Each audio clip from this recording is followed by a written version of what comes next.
Olá pessoal, tudo bem com vocês? Minhas saudações e cumprimentos mais uma vez a todos e a todas que estão acompanhando aqui o canal.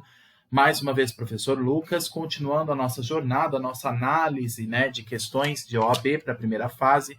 Pessoal aí que está se preparando para a primeira fase agora do exame da OAB no final desse ano de 2023. Eu estou gravando esse vídeo no dia 13 de novembro de 2023, pessoal que vai prestar dia 19 de novembro, agora a primeira fase do 39º Exame de Ordem Unificado. Então, essa aula também é para vocês, principalmente para vocês, para a gente treinar as questões que caíram nos últimos exames da OAB, e são várias questões que eu estou analisando com vocês, desde as últimas provas desse ano de 2023, o 38º e o 37º. Tem aqui no canal também aulas dos exames de 2022, 2021, 2020, 19, 18, 17 e agora 2016 com o 21º exame de ordem. Pessoal, o meu objetivo aqui no canal, para vocês que vão prestar a primeira fase, é fazer uma análise de questões que caíram em primeira fase no exame da OAB, ajudando vocês a compreender a lógica que está por trás de cada uma dessas questões. Então, meu objetivo é realmente ajudar vocês a entender a lógica das questões que a banca FGV geralmente traz em primeira fase de direito tributário, porque, pessoal, eu vou sempre repetir aqui aquilo que eu sempre falo em todas as aulas, porque pode ter gente que vai acessar esse vídeo e não viu os vídeos anteriores. Pessoal, fazer questões é fundamental para se preparar para a primeira fase da OAB. Não tem jeito.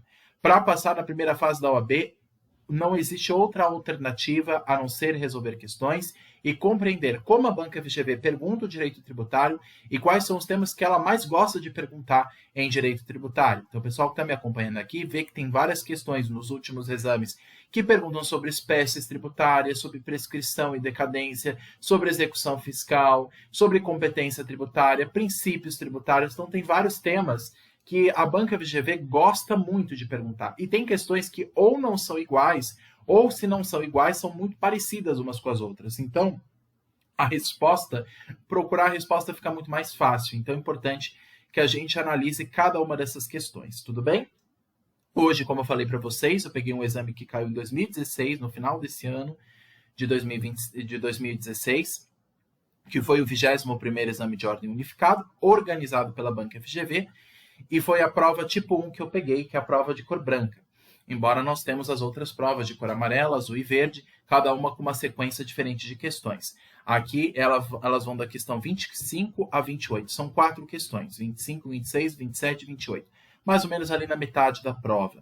Pessoal, é importante que a gente diga o seguinte, que a gente analise o seguinte, nessas provas muito antigas, só tinham 4 questões de direito tributário. O pessoal que está me acompanhando aqui no canal sabe que hoje o que cai são 5 questões de direito tributário nos exames de primeira fase, mas antigamente só tinham 4 questões. Mas, de toda forma, vamos analisar o que tem, o que foi questionado no OAB nesse ano, aí, nesse respectivo exame, para entender o que foi questionado, como caiu o direito tributário nessa época, para a gente entender como que o direito tributário pode ser perguntado novamente nesse ano, por exemplo, de 2023. Lembrando, pessoal, que a FGV tem um banco de dados, e nesse banco de dados ela guarda várias questões antigas que ela produz de diversos exames. Então, por isso que é importante fazer questões, porque muitas vezes a FGV pega questões que ela já aplicou há anos atrás em um outro exame. Se ela não pega uma questão igual, ela pega questões muito próximas. Então, é importante fazer questões para pegar justamente esse ritmo e entender a lógica da FGV por trás de cada questão no direito tributário. Tudo bem? Vamos lá, então, para a nossa primeira questão do bloco, questão de número 25. Vou ler com vocês, vamos ler todas as alternativas e descobrir qual que é a correta. Questão 25. João deixou de pagar o imposto de importação sobre mercadoria trazida do exterior, sendo notificado pelo Fisco Federal. Ao receber a notificação, logo impugnou administrativamente a cobrança. Então, ele escolheu a esfera administrativa para contestar, no caso, o lançamento do tributo. Percebendo que seu recurso administrativo demoraria longo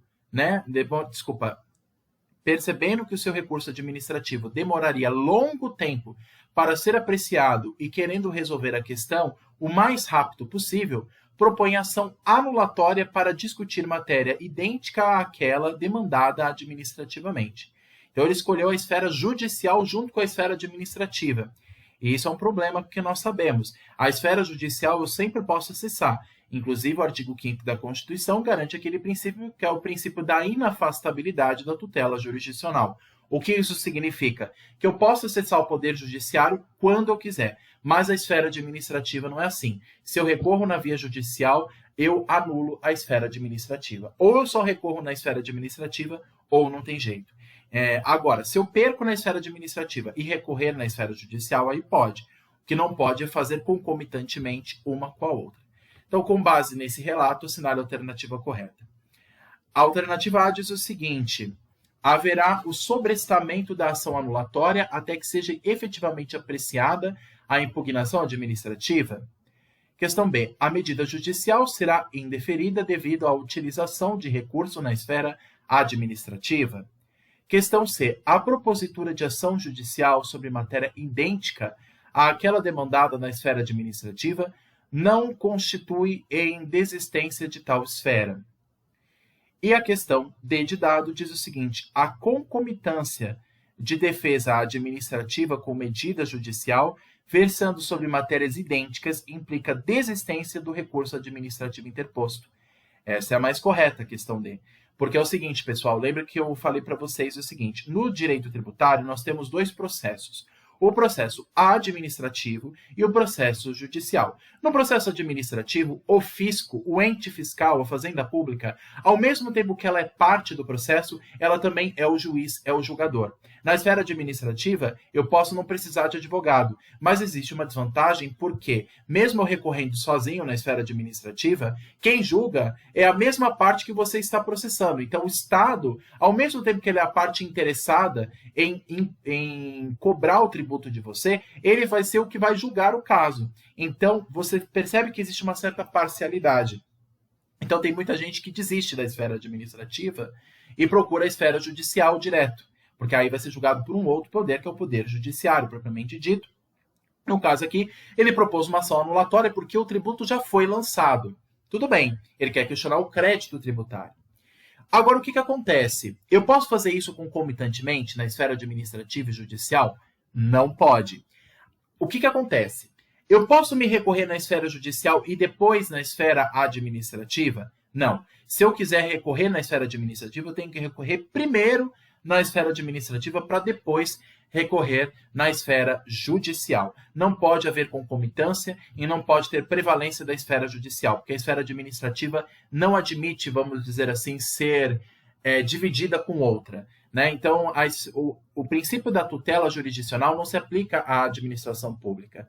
Ou seja, acessar o processo, acessar o poder judicial é um direito universal de todos, garantido pelo artigo 5º da Constituição. Mas a esfera administrativa não é a mesma coisa. Na esfera administrativa não existe esse princípio da inafastabilidade da tutela administrativa. Isso não existe. Isso só se aplica ao poder judiciário. Então, se eu recorro na esfera administrativa propondo uma impugnação, que é um recurso administrativo, questionando o lançamento efetuado, e ao mesmo tempo me recorro à esfera judicial, a esfera administrativa vai se sentir traída, vamos dizer assim. Então, anula-se o processo administrativo e só fica com o processo judicial. Tudo bem? Então, não pode haver concomitâncias entre o processo administrativo fiscal e o processo judicial tributário. Ou um ou o outro. Não pode haver concomitância. Nesse caso, então, o que sobra para nós, e é o gabarito oficial, é a questão D de dado. A concomitância, ou seja, haver uma presença simultânea da defesa administrativa com a medida judicial, versando sobre matérias idênticas, implica desistência do recurso administrativo interposto. Então, a minha impugnação administrativa vai ser nula, vai ser anulada, enquanto que na esfera judicial se mantém. Tudo bem? Porque na esfera judicial não se pode anular, porque existe uma cláusula pétrea na Constituição prevista no artigo 5º, que é, como falei, o princípio da inafastabilidade da tutela jurisdicional. Mas isso não se aplica na esfera administrativa. Por isso, não pode haver concomitância entre as duas. Então, o correto é a questão D de dado. Inclusive, existe uma lei específica, pessoal, uma lei federal do processo administrativo fiscal.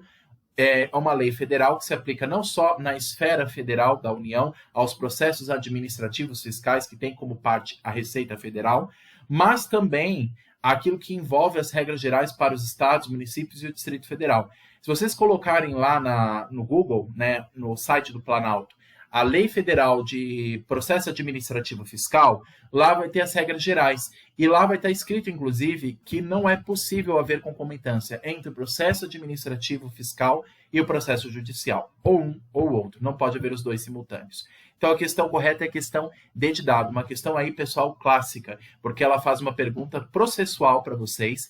Claro que o processo tributário vai ser mais demandado ainda na segunda fase de tributário, que a gente vai ver isso mais para frente, mas pode cair questões de alternativas na primeira fase, como caiu nesse exame, perguntando sobre essa concomitância do processo administrativo e o processo judicial. Tudo bem? Só que, claro, não vai entrar com tanta profundidade, porque o pessoal que presta a primeira fase, tem muita gente que não vai prestar a segunda em direito tributário.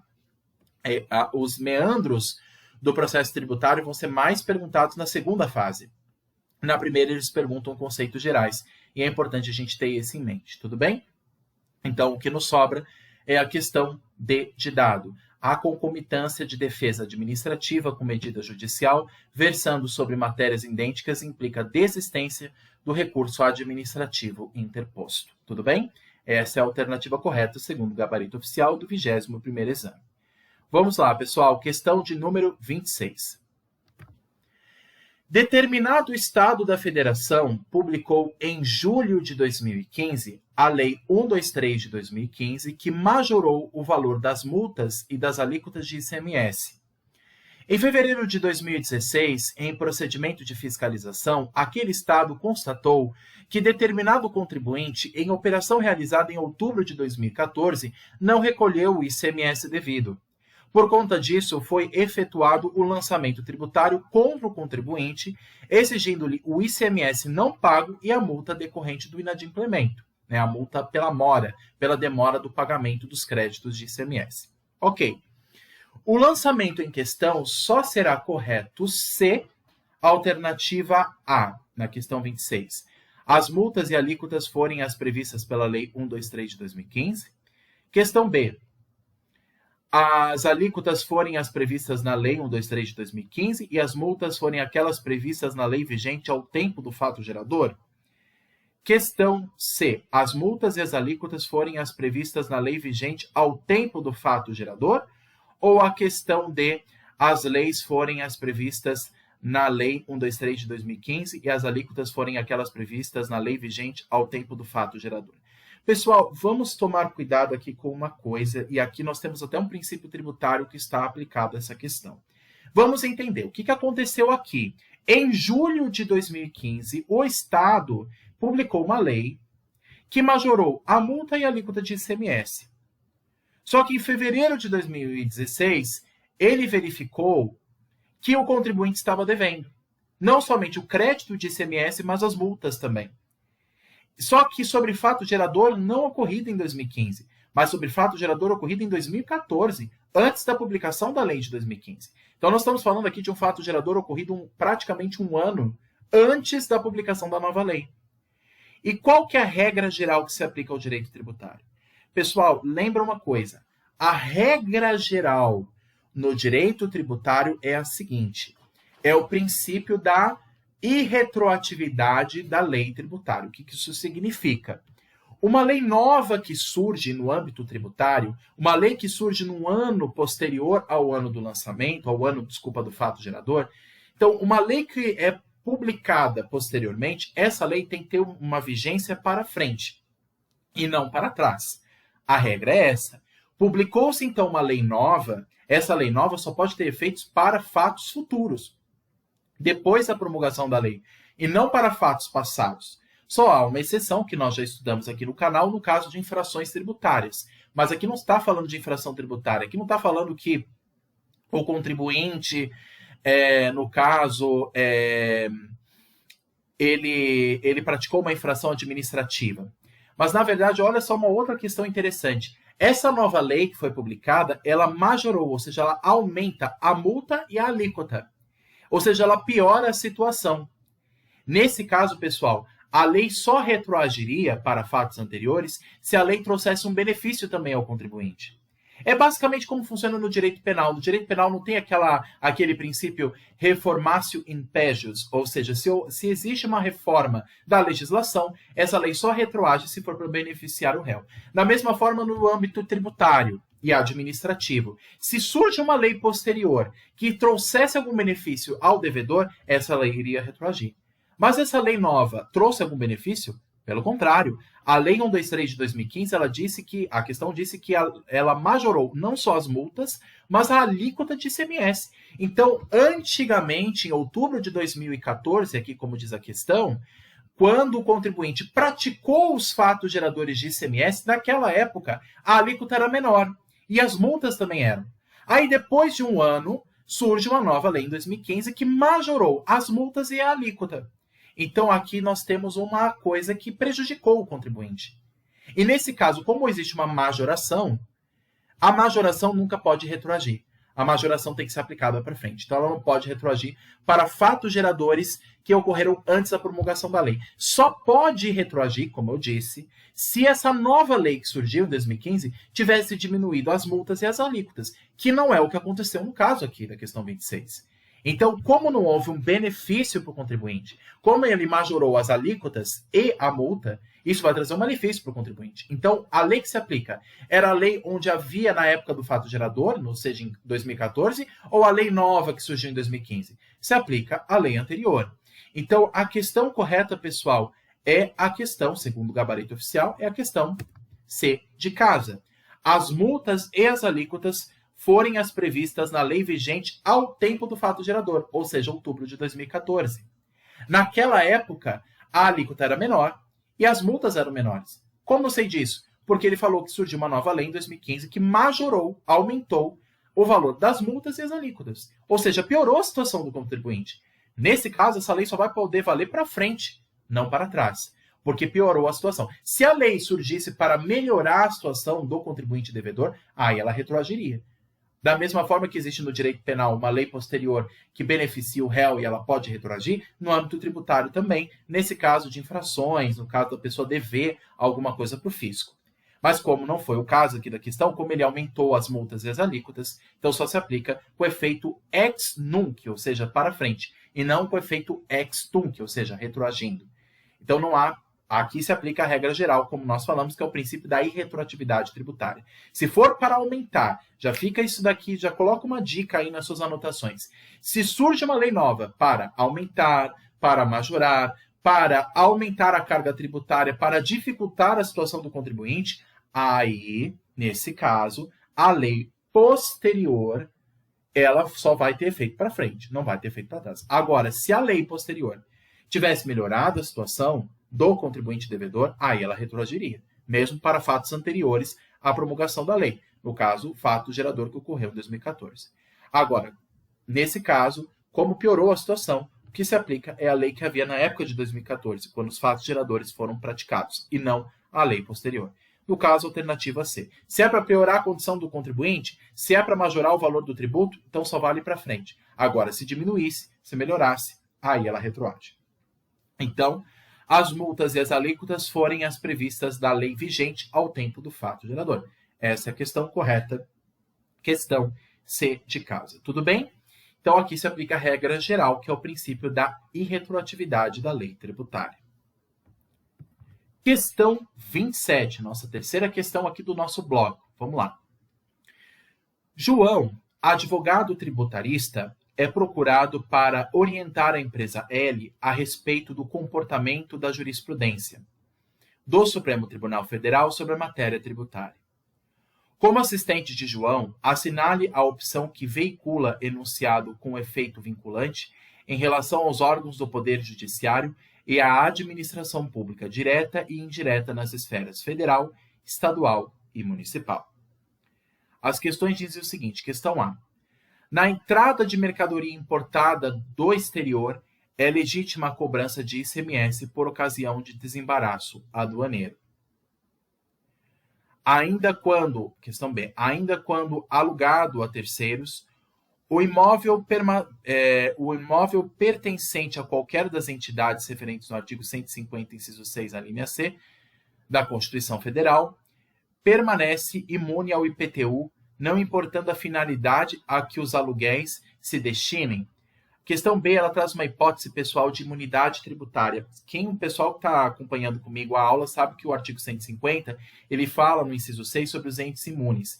E na linha C, ele fala de um tipo de ente imune, salvo engano, são as instituições educacionais ou instituições sem fins lucrativos, se não me engano. Ou são os partidos políticos. Eu vou dar uma olhada aqui, pessoal. Agora me fugiu da memória o que menção que faz essa linha C. Vamos dar uma olhadinha, então, no artigo 150, inciso 6.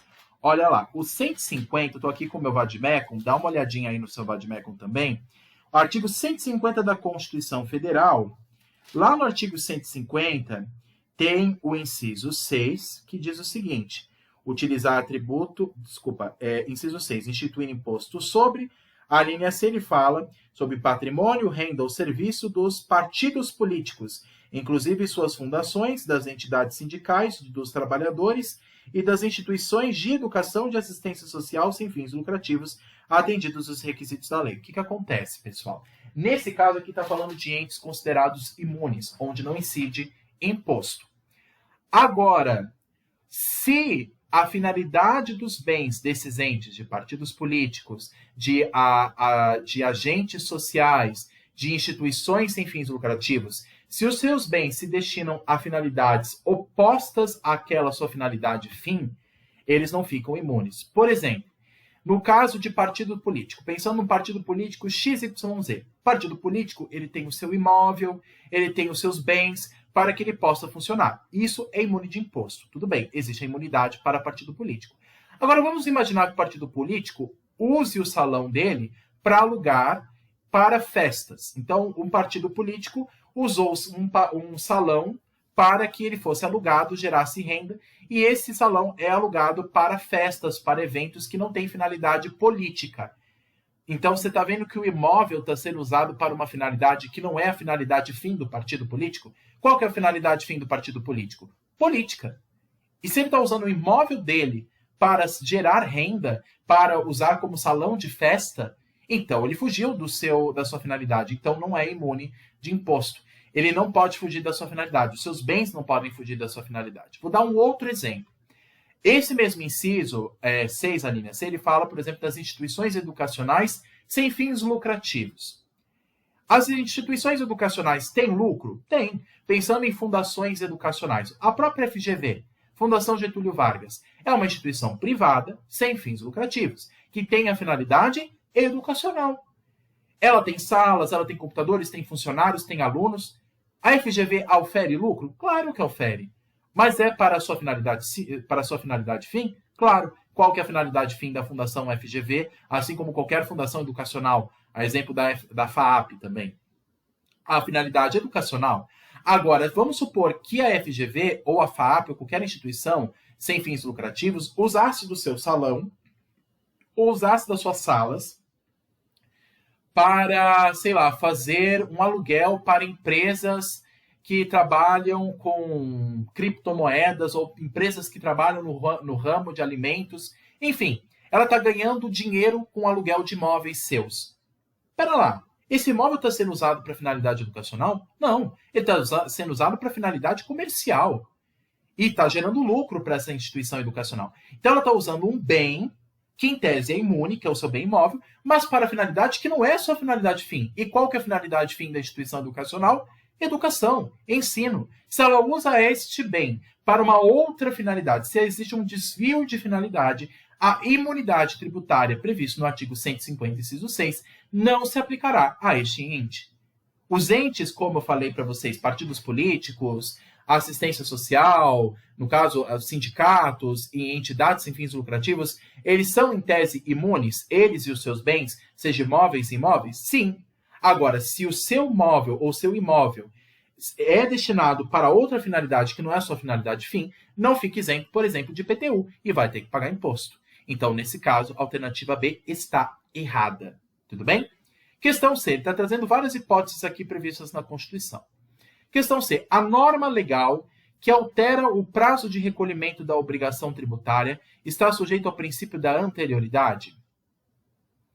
Não, por quê?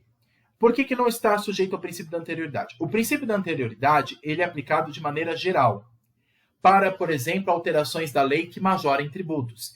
Então, como a gente viu na questão anterior, na questão 26, se a lei majora, aumenta tributos, ela só pode valer a partir do ano do exercício financeiro seguinte. Tem que respeitar o princípio da anterioridade anual ou a anterioridade nonagesimal, dependendo do caso. Mas o princípio da anterioridade vai ser aplicado. Mas quando se fala em alteração apenas de prazo de recolhimento de obrigação, não se altera em si o tributo, mas se altera a regra de arrecadação de tributo. Então, isso não vai mudar a regra matriz de incidência do tributo. Se houvesse uma mudança da regra matriz de incidência do tributo, mudasse a sua base de cálculo, mudasse a sua alíquota, mudasse a sua regra geral, aí tudo bem. Mas como não se fala de mudança de natureza tributária, apenas de mudança de fiscalização tributária, aí não precisa respeitar o princípio da anterioridade. A questão 6 está errada. Ou seja, pessoal, quando falar de alteração de lei, de legislação, que apenas altera o método de fiscalização dos tributos já instituídos em lei, aí não precisa esperar a anterioridade, já pode ser aplicado no dia seguinte.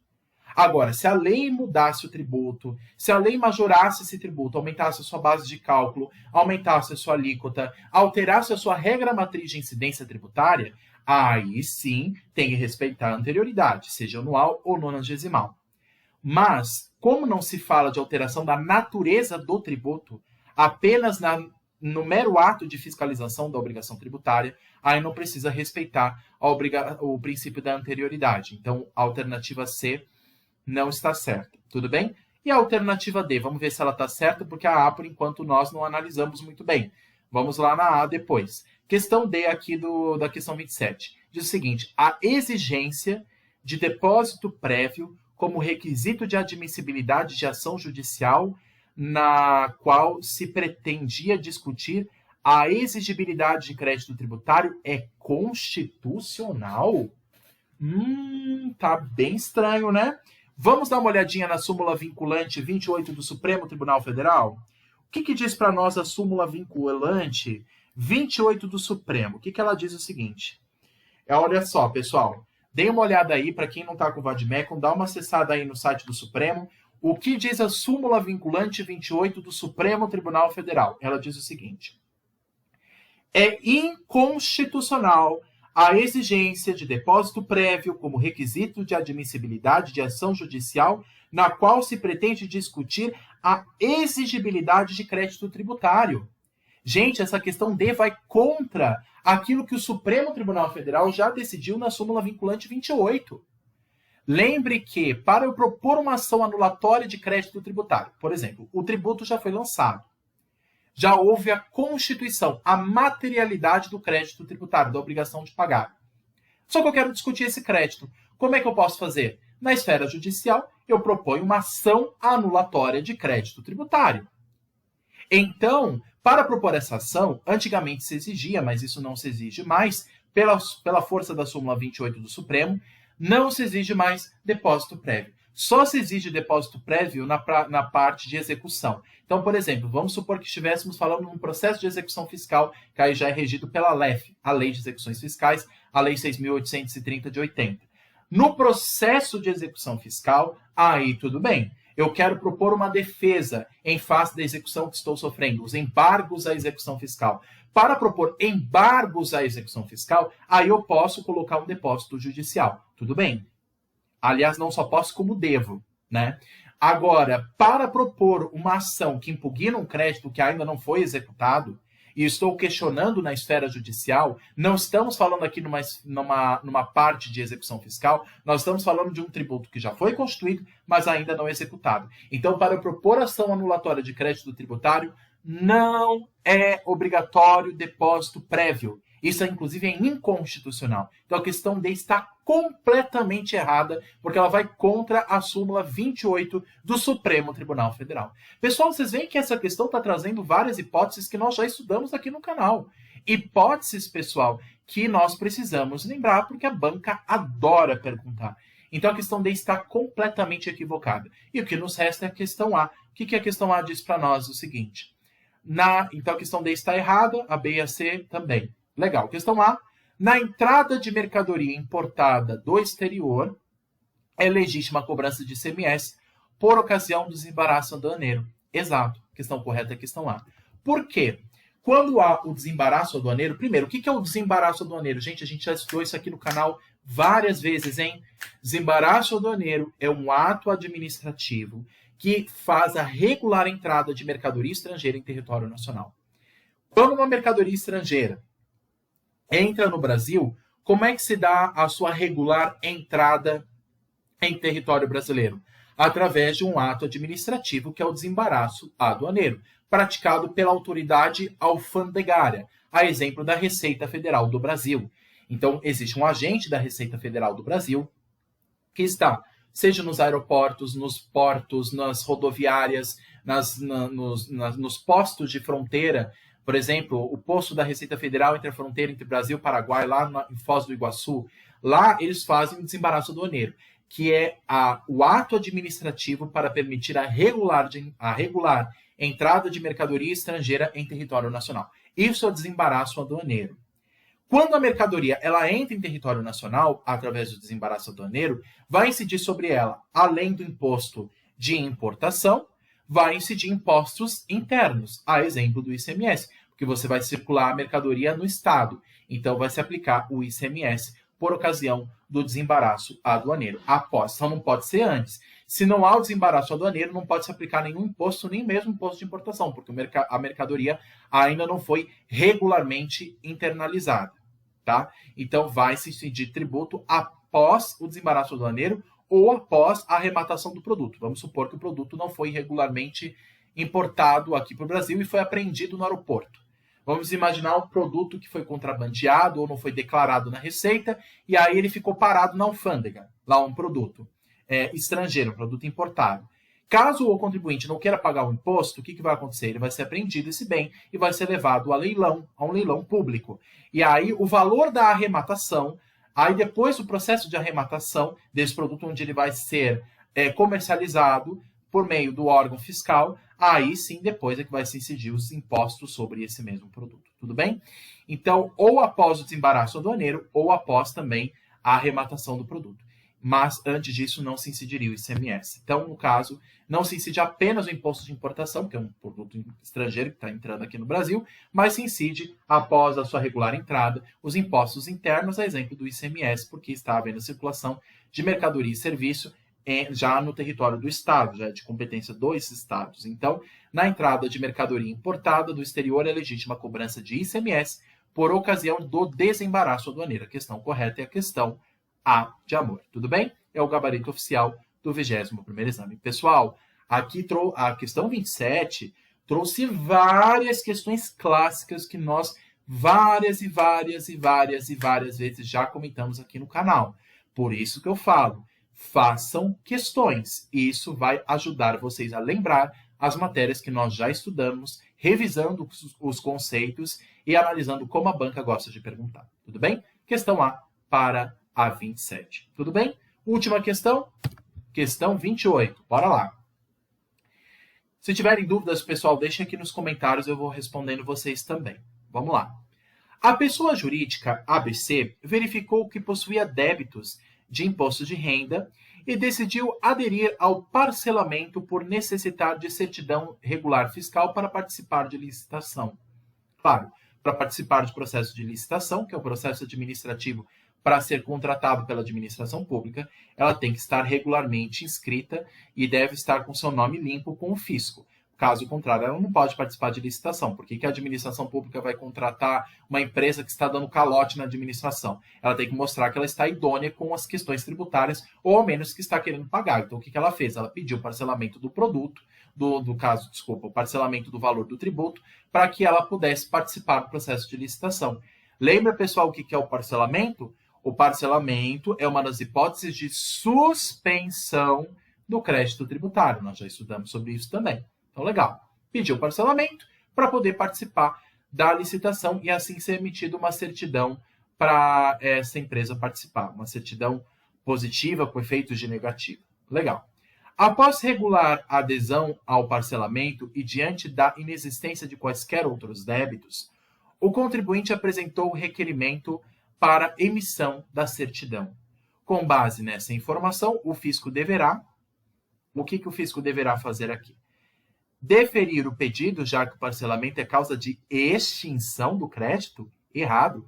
Parcelamento é causa de suspensão do crédito, da exigibilidade do crédito. Ele não extingue, mas ele suspende a exigibilidade. Lembra do que nós estudamos aqui do canal do Modere Copa? Mo de moratória, recurso administrativo, defesa administrativa, e aí tem o par no final, que é o parcelamento. São as hipóteses trazidas pelo Código Tributário Nacional de suspensão do crédito, não de extinção. O parcelamento não extingue o crédito. Então a questão A está errada. Questão B. Em deferir o pedido, pois a certidão somente poderá ser emitida após o parcelamento integral do tributo em atraso? Não necessariamente. Se eu já peço o parcelamento, não preciso que o tributo seja totalmente pago. Basta uma parcela já ter sido paga para ser emitida aquela certidão positiva com efeito de negativa, permitindo que a pessoa jurídica participe do processo de licitação. Questão C. Deferir o pedido, já que o parcelamento é causa de suspensão da exigibilidade do crédito tributário? Está mais correto a C, né? Mas para ter certeza, o que a D diz? O seguinte, vamos ver se é a C mesmo. A D diz o seguinte, deferir o pedido, já que o parcelamento é causa de exclusão do crédito. Na verdade, não é que ele exclui o crédito, ele exclui a exigibilidade do crédito, mas ele não vai excluir em si o crédito, mas ele vai excluir a sua exigibilidade. Então, ele vai suspender, essa é, na verdade, o nome mais correto, a suspensão da exigibilidade do crédito tributário. Questão correta é a questão C de casa. Tudo bem, pessoal? Lá no Código Tributário Nacional, ele fala das hipóteses de suspensão do crédito tributário. Nós, inclusive, já estudamos sobre essas hipóteses. Se vocês tiverem dúvidas, por favor, avisem. Vou ver se aqui eu consigo achar, pessoal, o artigo do Código Tributário Nacional. Eu estou aqui com o meu Vademecum para a gente analisar uma questão importante. Vou ver se eu consigo achar aqui. Tentem achar aí no Código Tributário Nacional, pessoal. Tentem acessar aí no site do Planalto. Estou colocando aqui. Artigo 151. Artigo 151 do CTN. Vamos dar uma olhadinha aqui. Artigo 151 do Código Tributário Nacional. Vamos ver aqui. 151. Aqui, ó. As hipóteses de suspensão do crédito. Desculpa, pessoal, que eu estou aqui no livro. Estou folhando aqui, acaba sendo mais difícil de achar. Vamos lá. Artigo 151 do CTN. Suspendem a exigibilidade do crédito. Nós temos o inciso 1, a moratória. Inciso 2, o depósito do seu montante integral. Inciso 3, a reclamação e os recursos, nos termos da lei regularmente do processo tributário administrativo, a concessão de medida liminar, em âmbito, inclusive, judicial ou em mandado de segurança, no caso, em âmbito da ação anulatória ou em caso de mandado de segurança. E o inciso 6 fala do parcelamento. Pessoal, vocês veem uma coisa interessante. O artigo 151, inciso 2, fala do depósito do seu montante integral. Isso é mais na fase de execução fiscal, que aí eu proponho embargo à execução fiscal, eu faço o depósito judicial no Bacen-Jude, integral do valor que estou devendo, mas eu proponho a minha defesa, que é o embargo à execução fiscal na esfera administrativa. Isso não extingue o crédito, mas ele suspende a exigibilidade. Então, o parcelamento, como nós vimos, é uma hipótese de suspensão, não de extinção da cobrança do crédito. Uma das hipóteses, por exemplo, de extinção do crédito é o pagamento integral e não discutir esse pagamento. Então, em vez de fazer o depósito integral, como diz o inciso 2 do artigo 151, e aí eu proponho uma defesa na esfera de execução fiscal, que é os embargos de execução fiscal, se eu quiser só pagar o tributo e não querer me encher a paciência, não quero defesa nenhuma, só quero pagar o tributo, tá bom. O pagamento integral extingue o crédito. Assim também como a prescrição e a decadência, por exemplo. Agora, o parcelamento não tem esse poder. O parcelamento, ele só vai mostrar uma boa-fé sua. Olha, eu quero pagar o tributo, mas não tenho condição agora de pagar inteiro. Mas eu pago uma parte. E aí o parcelamento ele suspende a exigibilidade, mas ele não extingue. Então o que nos sobrou, pessoal, a questão C de casa. Deferir o pedido, o fisco vai ter que deferir essa certidão positiva com efeito de negativa, ou seja, positiva porque mostra que o devedor deve o tributo, mas com efeito de negativa porque, mesmo ele devendo o tributo, ele está adimplido porque ele está querendo pagar o tributo, embora ele não pagou inteiro. Mas ele está mostrando boa-fé porque está pagando o valor parcelado. Então, ele emite uma certidão positiva com efeito de negativa. E aí, para emitir essa certidão, ele está cumprindo os requisitos exigidos, porque ele também não tem outras dívidas com o fisco. Até a questão falou, inclusive, sobre isso. Após regular adesão ao parcelamento e diante da inexistência de qualquer outros débitos, o contribuinte apresentou o requerimento para emissão da certidão. Então, ele não tem outras dívidas, ele só tem uma dívida com o fisco federal, que é em sede de imposto de renda da pessoa jurídica. Mas ele está fazendo parcelamento, então ele mostra a boa-fé dele. Então, o que o fisco faz? Ele emite uma certidão positiva com efeitos de negativa, verificando esses requisitos, e ele vai, claro, continuar pagando esse valor, mas ele suspende a exigibilidade do crédito, e aí ele pode participar regularmente de um processo de licitação fiscal, processo de licitação administrativa para ser contratado pelo Estado, tudo bem? Então, ao deferir o pedido, já que o parcelamento é causa de suspensão da exigibilidade do crédito, a questão C de casa, tudo bem? Questão 28. Pessoal, se ficaram dúvidas, às vezes eu acabo repetindo demais as informações aqui nas questões, o que eu quero é que a informação fique o mais clara possível, mas se vocês ficaram com dúvidas, se tiverem alguma consideração a ser feita no canal, peço que avisem aqui nos comentários. Peço que curtam, comentem, compartilhem, se inscrevam no canal. E, pessoal, eu estou à disposição de vocês para o que for necessário. Eu tenho as outras redes sociais, mas eu peço, pessoal, que se comuniquem mais comigo aqui pelo YouTube, porque aqui pelo YouTube é o canal que eu mais utilizo, mais do que o LinkedIn e o Instagram. Eu utilizo mais o YouTube, então quem tiver dúvidas, passe aqui no canal. Eu estou à disposição para esclarecer vocês no que for necessário. Tudo bem? E se vocês quiserem esses materiais que eu compartilho aqui no canal, a exemplo dessas questões que eu trouxe do 21º exame, eu posso compartilhar com vocês por e-mail. Só passe o e-mail de vocês aqui nos comentários e eu compartilho com vocês essa e outros materiais no que for necessário também. Tudo bem? Bons estudos a todos, pessoal. Fica à disposição no que for necessário. Um abraço e até a próxima. Tchau, tchau.